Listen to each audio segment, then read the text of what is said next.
आज हम लोग करने वाले हैं क्लास 10th का प्रकाश का परावर्तन तथा अपवर्तन। ठीक है, प्रकाश शब्द से ही समझ में आ रहा है।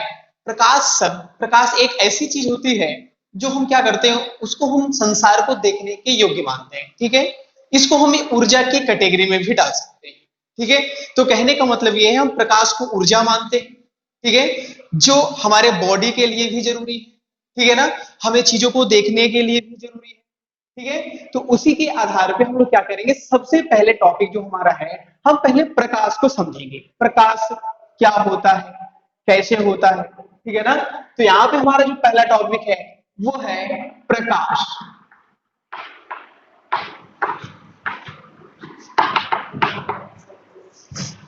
प्रकाश के बारे में अगर बात करें, ठीक है, अगर हम प्रकाश के बारे में थोड़ा सा बात करें तो प्रकाश एक प्रकार की ऊर्जा होती है जिसका उपयोग इस संसार की वस्तुओं को देखने के लिए प्रयोग करते हैं।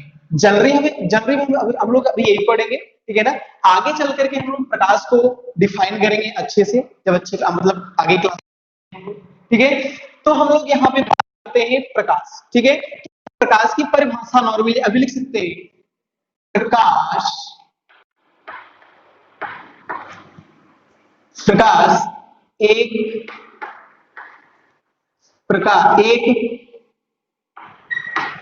ऊर्जा की भांति होती है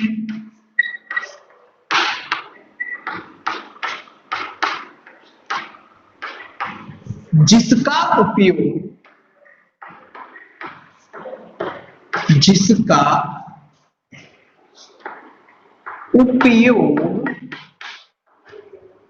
संसार को देखने के लिए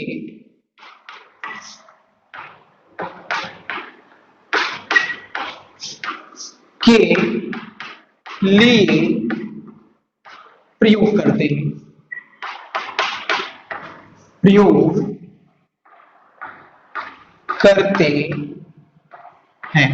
ठीक है, कहने का मतलब यह है कि प्रकाश एक प्रकार की ऊर्जा होती है, ऊर्जा की भांति है जिसका उपयोग संसार को देखने के लिए प्रयोग करते हैं। ठीक है, हमें अभी ज्यादा मतलब प्रकाश से नहीं है, हमें मतलब इसके गुण से है। ठीक है ना, क्योंकि इसके गुण के ही आधार पर हम लोग परावर्तन तथा अपवर्तन को स्पष्ट करते हैं। ठीक है, ये बाद में हम लोग चल करके परावर्तन अपवर्तन के बारे में समझेंगे, लेकिन उससे पहले जो हमको पढ़ना है वो है प्रकाश के गुण। ठीक है, जरूरी है ये तो बस केवल हम लोगों ने नॉर्मल इसकी परिभाषा देखी, इसकी परिभाषा में आगे चल करके अलग तरीके से मिलेगा।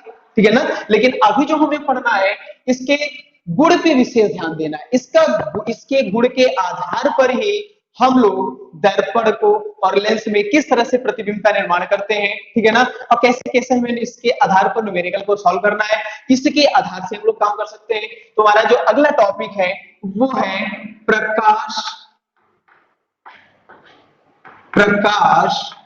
के गुण। ठीक है, हम लोग अब पढ़ने वाले हैं प्रकाश के गुण, और यही इंपॉर्टेंट है। ठीक है, हम लोगों को अगर प्रकाश का गुण तो इसमें जो पहला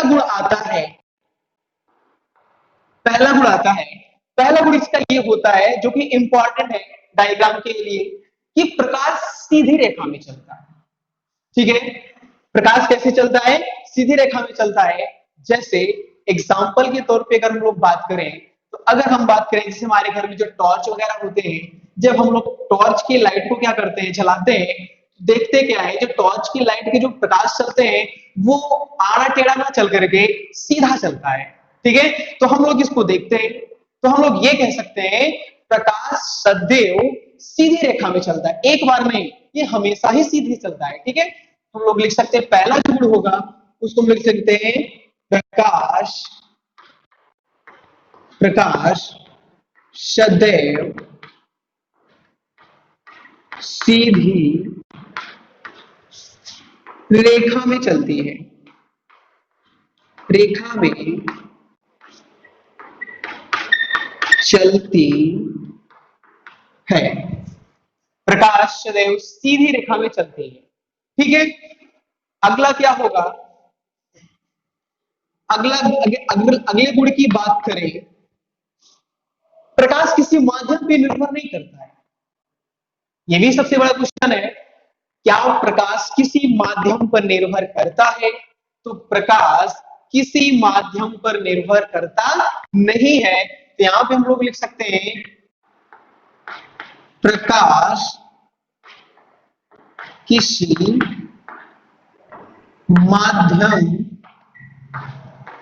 पर निर्भर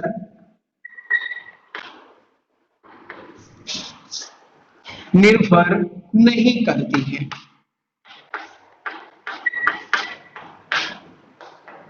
क्या प्रकाश किसी माध्यम पर निर्भर नहीं करती है, अर्थात ये कह सकते हैं जो प्रकाश की जो चाल होती है वो हर माध्यम में एक ही जैसा होता है। तो कहने का मतलब है,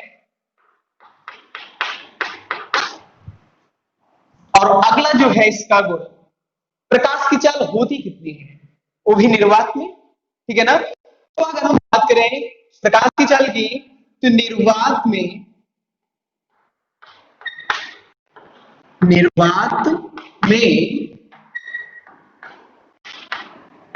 प्रकाश की चाल 3 गुणे 10⁸ मीटर प्रति सेकंड होती है। ठीक है, हम लोग एक बार फिर से बात करेंगे। देखो इंपॉर्टेंट तो यही तीनों है, ठीक है ना, क्योंकि हमें प्रकाश से नहीं, प्रकाश के गुण से मतलब है।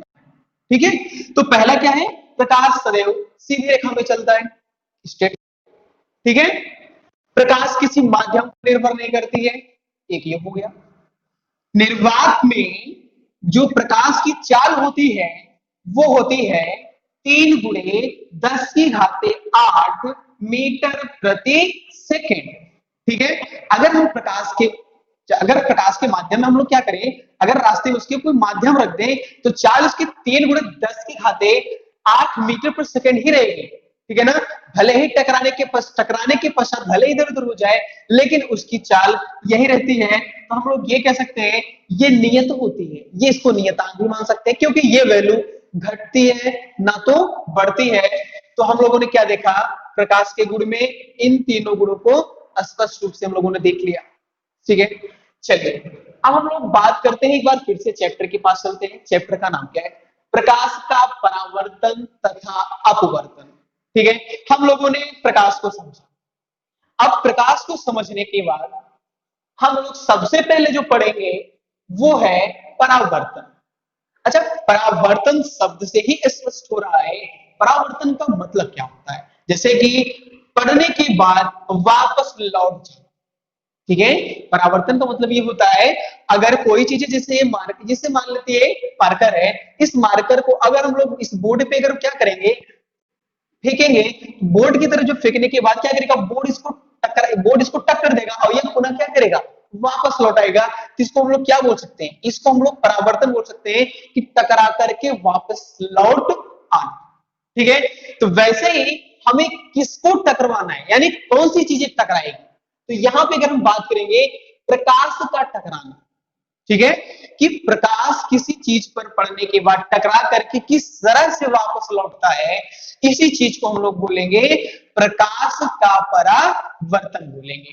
ठीक है ना, तो सबसे पहले जो हम लोग पढ़ेंगे वो डिफिनीशन हमारा होगा प्रकाश का परावर्तन। ठीक है, चलिए प्रकाश के परावर्तन पढ़ने से पहले हम लोग एक दर्पण के बारे में कल्पना करते हैं। जनरली हम लोग क्या करते हैं, अपना चेहरा, अपने घर में जो दर्पण रखा होता है उसमें हम लोग क्या करते हैं, अपने प्रतिबिंब को प्राप्त करते हैं। तो हमारा प्रतिबिंब उस दर्पण में हमें कैसे दिखाई देता है, इसको हम लोग समझते हैं कि हम लोग करते क्या है, कांच का टुकड़ा लेते हैं। ठीक है, कांच का टुकड़ा लेने के बाद उसके पीछे कागज लगा देते हैं या उसके पीछे लकड़ी लगा देते हैं। कहने का मतलब एक ऐसा लेयर लगाओ जिससे कि वो क्या करे, उसके पीछे वाले पृष्ठ को ढक दे, और जब हम उसको उसमें क्या करें, अपना प्रतिबिंब बनाए, तो वह प्रतिबिंब टकरा करके पुनः हम लोगों को ही वापस दिखे। ठीक है, तो हम लोग क्या करेंगे, प्रकाश का परावर्तन पढ़ने से पहले हम लोग एक दर्पण की कल्पना करते हैं। दर्पण लेंगे, दर्पण में हम लोग क्या करेंगे, उसके एक साइड पे लेयर लगा देंगे। ठीक है। जब उसके एक साइड में हम लोग क्या करते हैं, लेयर लगा देते हैं, किसी चीज से लेपन कर देते हैं, ठीक है ना। तो होता क्या है कि जब लेयर लगाने के बाद हम जब प्रकाश में अपना प्रतिबिंब बनाते हैं, तो प्रकाश में प्रतिबिंब क्या, उसमें क्या होता है कि दर्पण में हमारा प्रतिबिंब टकरा करके हमें पुनः वापस दिखाई देने लगता है। तो हम लोग क्या करेंगे, अब पढ़ने वाले जो हमारा पहला डिफिनीशन है, पहला परिभाषा है, वो है प्रकाश का परावर्तन वाले हैं। प्रकाश का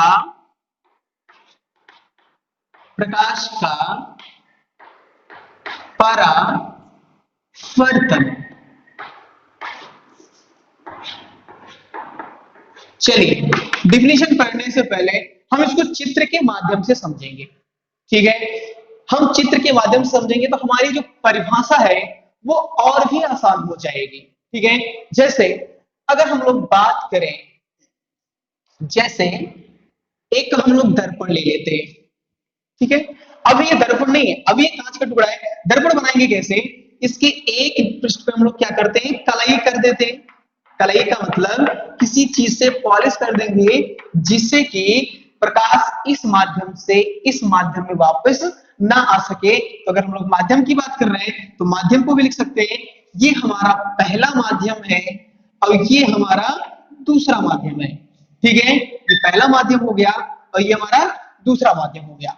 और इसको हम लोग जो बोलेंगे, जो हमारा ये है, इसका नाम है दर्पण।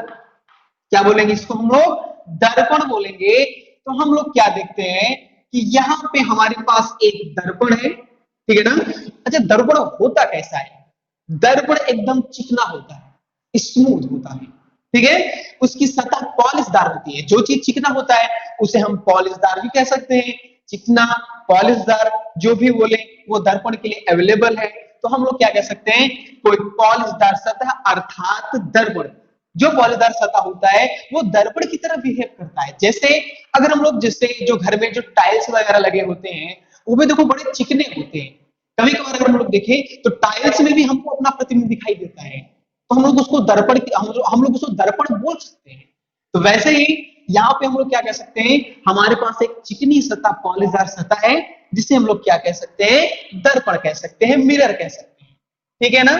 चलिए, परिभाषा बनता कैसे, परिभाषा बनाएंगे कैसे, जैसे जैसे यहाँ चित्र बनेगा वैसे वैसे परिभाषा में हम लोग क्या करें, इसको कैद करते जाएंगे, ठीक है। चलिए, हम लोगों ने प्रकाश में एक चीज पढ़ा था, जो पहला उसका गुण पढ़ा था वो ये था कि प्रकाश जो है वो सीधी रेखा में चलता है। प्रकाश सीधी रेखा में चलता है। तो हम लोग यहाँ पे बात करते हैं, ये देखो प्रकाश यहाँ पे आया और देखो आ कैसे रहा है, तिरछा है, लेकिन तिरछे के साथ ये सीधा आ रहा है। कहने का मतलब है ये लाइन कहीं टेढ़ी नहीं है, ठीक है ना। तो ये प्रकाश की किरण यहां से आ रही है, ठीक है। अब ये क्या करेगी, जैसे ही दर्पण से टकराएगी तो दर्पण से टकराने के पश्चात ये इस माध्यम से इस माध्यम में ना होकर इस माध्यम में ना आकर ये इसी माध्यम में टकरा करके वापस लौट जाएगी। इसलिए टकराएगी क्योंकि हम लोगों ने इसके नीचे क्या किया है, कलई करके रखा है। कलई करने से प्रकाश इस माध्यम में ना आकर के उसी माध्यम में वापस टकरा करके लौट जाता है। तो हम लोग क्या करेंगे, अब ये प्रकाश आ रहा है, ठीक है। अब ये प्रकाश आया, ठीक है ना।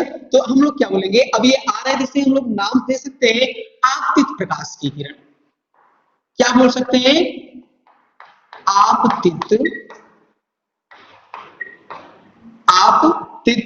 प्रकाश या आपतित किरण, ठीक है। चलिए, टकरा करके जा रहा है, अब यहां से आएगा, टकरा करके जा रहा है, देखो, ठीक है ना। जब ये यहां से आकर के टकरा करके जाएगा तो हम लोग इसको नाम देंगे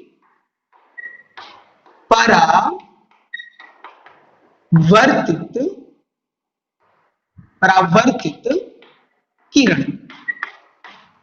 इसको क्या नाम दिया हम लोगों ने, आ रहा है तो आपतित किरण और टकरा करके जा रहा है तो परावर्तित किरण बोलेंगे। तो हम लोगों को प्रतिबिंब मिलता कहां पे है, और हम लोग करेंगे क्या, ये जो आपतित किरण है, परावर्तित किरण है, इसके बीच में हम लोग क्या करते हैं, एक अविलंब खींच देते हैं। ये हमारा अविलंब। ठीक है ना, इसको हम लोग क्या नाम देंगे, अविलंब। अविलंब का मतलब होता है जो सीधा खड़ा हो, और ये सीधा खड़ा किस पे है, दर्पण पे।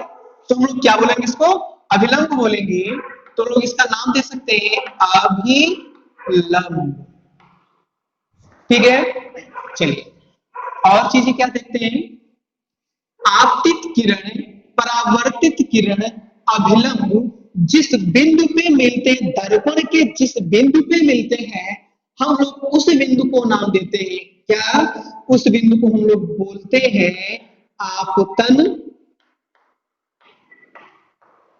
आपतन बिंदु। ठीक है, देखो पहले चीजों को समझेंगे कि चीजें इसमें क्या क्या होती हैं। देखो हम लोगों ने एक दर्पण लिया, एक आपतित किरण यहां से लेके आए, दर्पण से टकराया तो परावर्तित किरण हो गई, इसके बीच में हम लोगों ने क्या कर दिया, एक अभिलंब खींच दिया। ठीक है ना, अब हम लोग देखते क्या है, एक हमारा प्रतिबिंब, इस आपतित किरण का प्रतिबिंब यहाँ पे परावर्तित होकर के यहां बन रहा है, यानी कि मतलब इसका प्रतिबिंब कहां बना, इधर बना। देखो नीचे नहीं बना, हम लोगों ने कलई करके रखा था। अगर यही कलई ना किया गया होता तो ये प्रतिबिंब जो हमें यहां मिल रहा है, ये यहां ना बन करके हमें दूसरे माध्यम में बनता हुआ दिखाई देता। तो कहने का मतलब है अगर ये टकरा करके उसी माध्यम में बन रहा है तो ऐसे को हम लोग क्या कह सकते हैं, प्रकाश का परावर्तन। अब हम लोग पेपर में, हमें पेपर में परिभाषा की जरूरत पड़ती है, समझने के तो हम लोग समझ गए, अब हमें परिभाषा की जरूरत पड़ती है। तो अब हम लोग इस परिभाषा का निर्माण कैसे करेंगे, तो हम लोग अगर इस चित्र को देखें तो चित्र के माध्यम से हम लोग इसकी परिभाषा खुद बना सकते हैं। ठीक है ना, चलिए हम लोग इन सबको एक नाम देते हैं। ठीक है ना, जैसे जब कोई, बाहर से आ रहे हैं, जब कोई प्रकाश की किरण, इसको हम लोग क्या देख बोल सकते हैं, जब कोई प्रकाश की किरण किसी माध्यम में, जब कोई प्रकाश की किरण किसी माध्यम में तिरछी, किसी दर्पण पर तिरछी आपतित होती है, ठीक है ना, तो आपतित होने के पश्चात, टकराने के पश्चात वह उसी माध्यम में तिरछी परावर्तित हो जाती है, तो प्रकाश के इस भाग को हम लोग क्या कहेंगे, प्रकाश का परावर्तन। लेकिन परिभाषा के आधार पर हम लोग इसको इस तरह से लिखेंगे, जब कोई प्रकाश की किरण किसी उच्च पॉलिशदार सतह, इसका नाम क्या देंगे, जब कोई प्रकाश की किरण किसी उच्च पॉलिशदार सतह अर्थात दर्पण, जब कोई प्रकाश की किरण किसी उच्च पॉलिशदार सतह अर्थात दर्पण से टकराती है, तो टकराने के पश्चात वह उसी माध्यम में तिरछी परावर्तित हो जाती है, तो प्रकाश के इस भाग को हम लोग क्या कहेंगे, प्रकाश का परावर्तन। ठीक है, तो हम लोग क्या करते हैं, इस नियम को लिख लेते हैं। देखो चित्र भी दिखाई दे रहा है, सारी चीजें दिखाई दे रही है। ठीक है ना, तो चलिए और भी कुछ चीजें देख लेते हैं। नियम तो बन गया, चलिए यह है आपतित किरण, यह है अभिलंब। तो अभिलंब और आपतित किरण के बीच में बना हुआ जो कोण होता है, ठीक है ना, इस कोण को हम लोग एक नाम देंगे, इस कोण का नाम होगा आई, और इसको हम लोग क्या बोलते हैं, इसको हम लोग बोलेंगे, अगर ये आपतित किरण है तो हम लोग इसको बोल सकते हैं आपतन कोण। आपतित किरण के साथ आपतन कोण। और अगला क्या है, अभिलंब तथा परावर्तित किरण के बीच में जो बना कोण होता है, अभिलंब और परावर्तित किरण के बीच में जो बना हुआ कोण होता है, उसको हम लोग बोलते हैं आर। अब ये इसको हम लोग नाम क्या देंगे, जैसे आपतित के लिए आपतन कोण बना, वैसे परावर्तित किरण के लिए क्या बन जाएगा हमारा, परावर्तन कोण। क्या बोलेंगे, परावर्तन कोण बोलेंगे। ठीक है, जिसको हम लोग किससे रिप्रेजेंट कर सकते हैं, आर से कर सकते हैं। चलिए हम लोगों ने इस चित्र में सारी चीजों को डिनोट करके लिख लिया, आपतित किरण, आपतन कोण, परावर्तित किरण, परावर्तन कोण, अभिलंब, दर्पण, आपतन बिंदु। ठीक है ना, आगे चल करके परिभाषा भी देख लेंगे। तो अब हम लोगों को क्या करना है, जब सारी चीजें हम लोगों ने देख लिया यहाँ पे, तो इसी के आधार पे हम लोग क्या करते हैं, परिभाषा तैयार करते हैं। तो क्या हो जाएगा, जब कोई प्रकाश की किरण, जब कोई प्रकाश की किरण किसी किसी उच्च पॉलिश उच्च पॉलिशदार सतह, उच्च पॉलिशदार सतह अर्थात दर्पण, अर्थात दर्पण से टकराती है, टकराती है, तो टकराने के पश्चात तो टकराने के पश्चात टकराने के पश्चात वह उसी माध्यम में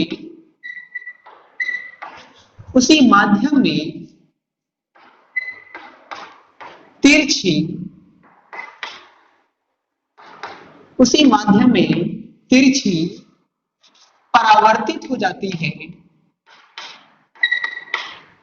परावर्तित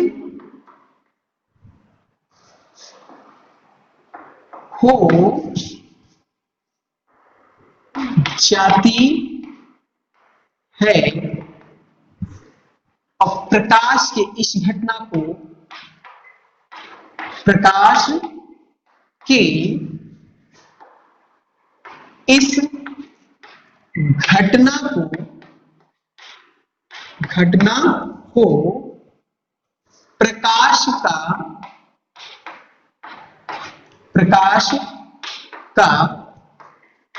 परावर्तन कहते हैं। प्रकाश के इस घटना को प्रकाश का परावर्तन कहते हैं।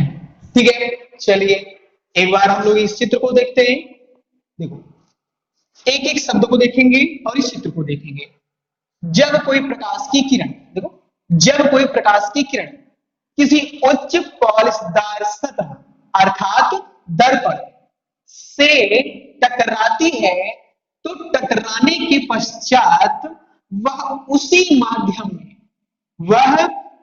माध्यम में तिरछी परावर्तित हो जाती है और प्रकाश के इस घटना को प्रकाश का परावर्तन कहते हैं। ठीक है, डिफिनेशन एकदम चित्र की तरह है।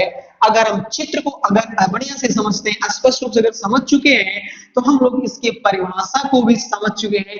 तो यही परिभाषा आपको पेपर में लिखने हैं। अगर आप कभी भूलते हैं, बस केवल आपको प्रैक्टिस किस चीज की करनी है, इस प्रतिबिंब की प्रैक्टिस करनी है। अगर आप इसमें किरण आरेख खींचना जानते हैं, तो आप स्पष्ट रूप से परिभाषा को इसी तरह से आप तैयार कर सकते हैं। ठीक है ना। अब देखो, हमारा परिभाषा भी बन गया। ठीक है, अब ये जो हमारा चित्र है, ठीक है ना, और ये परिभाषा है, इसमें भी कुछ चीजें दिखाई दे रही हैं। प्रकाश परावर्तन के गुण, ठीक है ना, जो चीजें हमें दिखाई देंगी उसको हम गुण से समझेंगे। ठीक है, जैसे अब हमें एक चीज ये दिखाई दे रहा है, आपतित किरण, अभिलंब, परावर्तित किरण, तीनों कहां दिखाई दे रहे हैं? तीनों हमें एक ही तल में दिखाई दे रहे हैं। देखो, ये पहला तल है और ये हमारा कौन सा तल है? दूसरा तल है। ठीक है ना, या एक ही माध्यम में स्थित होते हैं, माध्यम भी बोल सकते हैं। ठीक है, चलो एक चीज तो हमें ये भी दिखाई दे रहा है। आगे क्या है? आगे ये है कि हम लोग क्या देख रहे हैं, ये जो अभिलंब था एकदम दोनों परावर्तन और आपतित के सेंटर में, अर्थात उसके बीच में, अर्थात इन दोनों को ये समद्विभाजित कर रहा है। समद्विभाजित का मतलब क्या होता है? इन दोनों को ये बराबर बराबर भागों में ये बांट रहा है। ठीक है ना। अगर ये बराबर बराबर भागों में बांट रहा है, ये पहले क्या रहा होगा? ये पहले पूरा एक कोण बना रहा होगा। ठीक है ना। ये इस अविलंब ने क्या कर दिया, इसको आधे आधे भागों में अलग कर दिया। तो हम लोग ये भी कह सकते हैं तो आई और आर आपस में क्या हो सकते हैं, बराबर हो सकते हैं, क्योंकि अविलंब ने इन दोनों को क्या किया था, आधा किया था। तो यहाँ पे हम लोग ये जो इसकी दूसरी गुण है या दूसरी प्रॉपर्टी है वो ये है कि आई जो है आपतन कोण परावर्तन कोण के बराबर होता है। ये तीनों एक ही तल में स्थित होते हैं, ठीक है ना। तो हम लोग यहाँ पे अगला क्या लिख सकते हैं, अगला जो हमारा है परावर्तन के पश्चात हम लोग आगे जो बात करेंगे वो ये है प्रकाश परावर्तन के गुण, ठीक है, प्रकाश परावर्तन के गुण। तो पहला देख लिया हम लोगों ने, पहला कैसे बनाएंगे,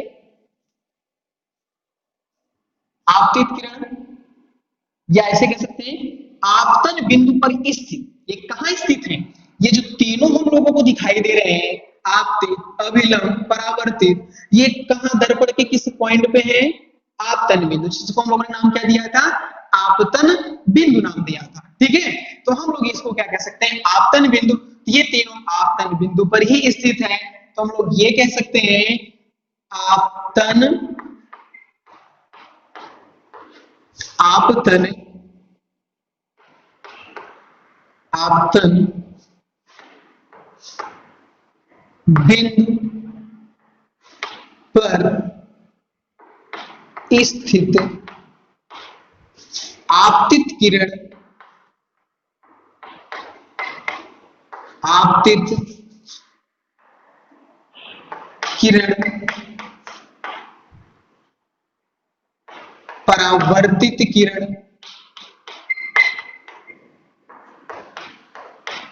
परावर्तित किरण, आपतन बिंदु पर स्थित आपतित किरण, परावर्तित किरण तथा अभिलंब, आपतित किरण तथा परावर्तित किरण तथा अभिलंब तीनों तीनों एक ही तल में स्थित होते हैं, एक ही तल में स्थित होते हैं। क्या होते हैं, तीनों एक ही तल में स्थित होते हैं, ठीक है। अगला जो हमारा है, देखो इन्हीं चीजों को देख करके हम लोग क्या कर रहे हैं, इनके गुण भी लिख रहे हैं। अगला हमारा क्या है, आई और आर क्या है, आपस में बराबर है। तो आगे क्या लिख सकते हैं, सेकेंड नंबर में आपतन कोण आई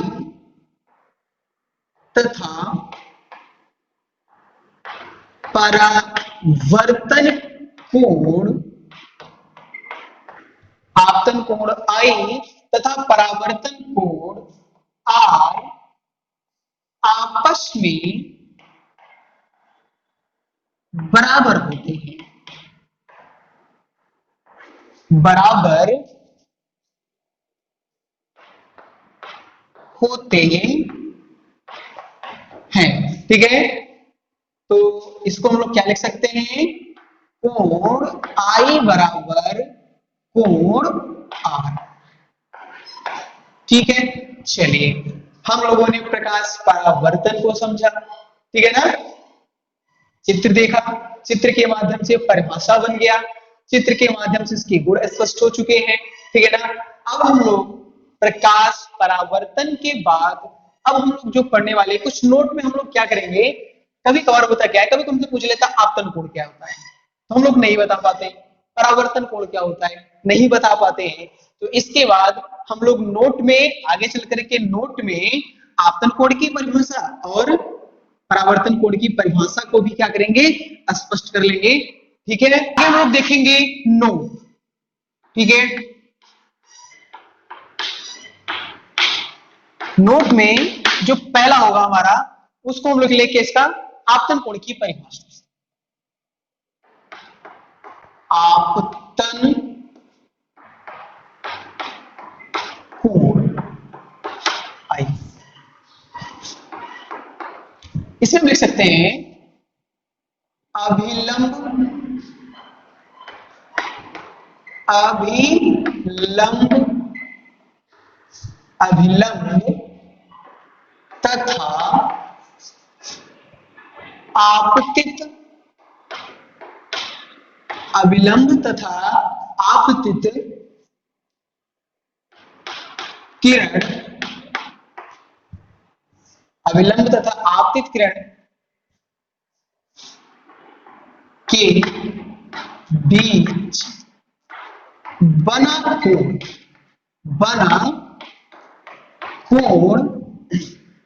अभिलंब तथा आपतित किरण के बीच बना कोण आपतन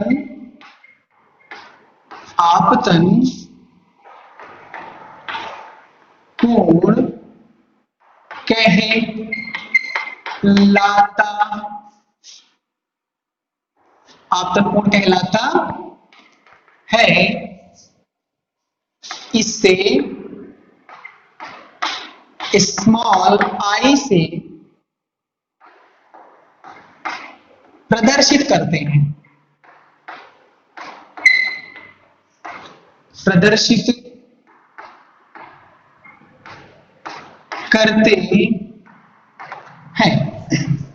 ठीक है, चलिए अगला कौन सा लिख लें। अगला इसी प्रकार से हम लोग लिख सकते हैं परावर्तन को।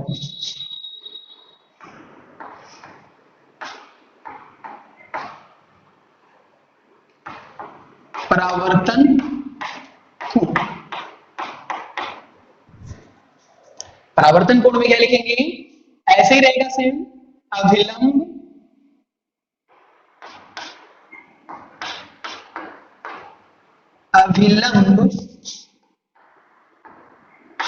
तथा बस आपतित की जगह क्या कर देना है, परावर्तित।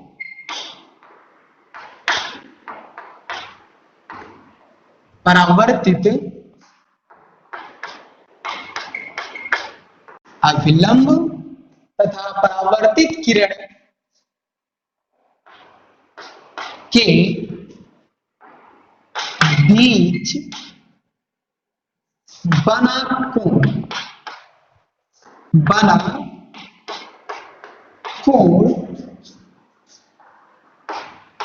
परावर्तन कोण कहलाता है। इसे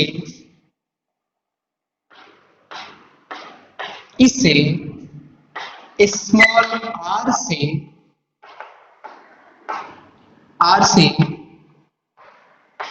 प्रदर्शित